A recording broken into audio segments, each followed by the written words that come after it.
Robin is checking out the mouse house. In fact, I've probably dropped something or displaced some worms. But that's where I've just put the mice in there. And yes, it's near the house and it might not work, but I'm going to feed them every day. They've got a lovely little terracotta house in there that they can hide in. And there is a hole down here which I've sort of masked with a few logs and things. There's a hole down there. Down there there's a hole, so they can get out. I've put them in the top. Yep, it's near the house, it's near the barn. There's the barn, there's the house. But if they come back in, I'm just going to put them out again. And I'll keep doing that all winter until they don't come back in, because they usually don't come in the summer. There's one feeder, and that's the barn for them to take their straw and hay, but there's nothing in it at the moment. I need to fill it up because the hedgehogs come and get their bedding from there. And then we've got a hedgehog house. Oh, I fall over so easily these days. There's a hedgehog house here with somebody in. Somebody's in there at the base of the bay tree. The apple tree is.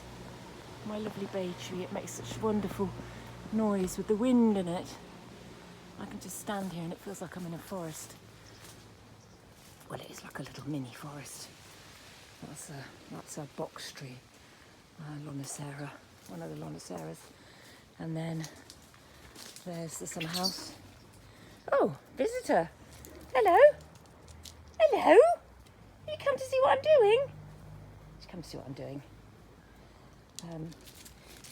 Anyway, she says, we're going for a walk. Are we all going for a walk? We're just in the garden. So that's the mouse house. That's where the mouse house is. Next to a hedgehog feeder. Path back to the house. Big cherry tree. All the pots I'm taking with me if I am lucky enough to get enough space to put them when I move. And then in here, which is a bit hidden because it's grown over it, is one hedgehog house which actually is being used. And then some paving slabs which I'm going to put more hedgehog houses on. And then there's another hedgehog house which again is being used. You can see they've dragged loads of leaves and sticks in there, but I do need to get some straw and hay. That's the corner I can't get at the moment, where the pear tree's leaning over. That's Blackberry Corner, but I can't get in there because the blackberries have taken over. So that's a job for Rob when he comes on Thursday. And here she is again. Hello! Hello! Are you in the garden? Yes, I'm in the garden. Come see what I'm doing. Come see what your mum's doing. That's a happy dog. So this is the other path, so it's like a circular walk. I've just cleared that this morning because that should be a path too, so I need to get some stepping stones through there. This is another place for mice. I'm going to probably release some in there. That's the woodshed. I'll probably put some of them in there. They're not doing any harm in there. And then this is the path back down. Someone's just repaired that for me. The men's shed have repaired that for me, so I've got a lovely new bird table. And then my friend Stuart has made me a lovely bird table to go here, because at the moment it's a brick. So he's made me one big enough for the jackdaws. So here's the house. And here's the pond again. That's the pond. The only thing that lives in the pond is little snails. I've got lots of snails in there. Lots of snails live in there, twiddling about.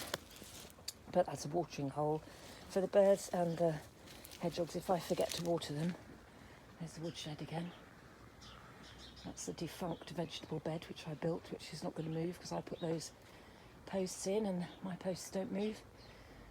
And so it's a circular walk around the garden. At the moment these are in the way of everything. I'm going to get Rob to give them a steak. They are asparagus. No, artichoke. Jerusalem artichoke, so you can eat them. I haven't eaten them, but they are lovely. They just give you wind. So I might eat some this year. Nobody else in the house. I can wind away as much as I like. That's the path to the barn, the water butt. The barn is a bit rammed. I've very much got to empty that. It's all a bit overwhelming. Back door. And my friend Stuart replaced the tiles for me. We've got an odd one there, who cares? And so I've got a bit of a plant nursery going on at the moment. Lots of things being nurtured. Things I've dug up out of the garden, like this young hawthorn, which I'll take with me, and then lots of buddleia that I've rescued. Lots of cuttings I've put in. That is St John's wort. That's my evergreen clematis.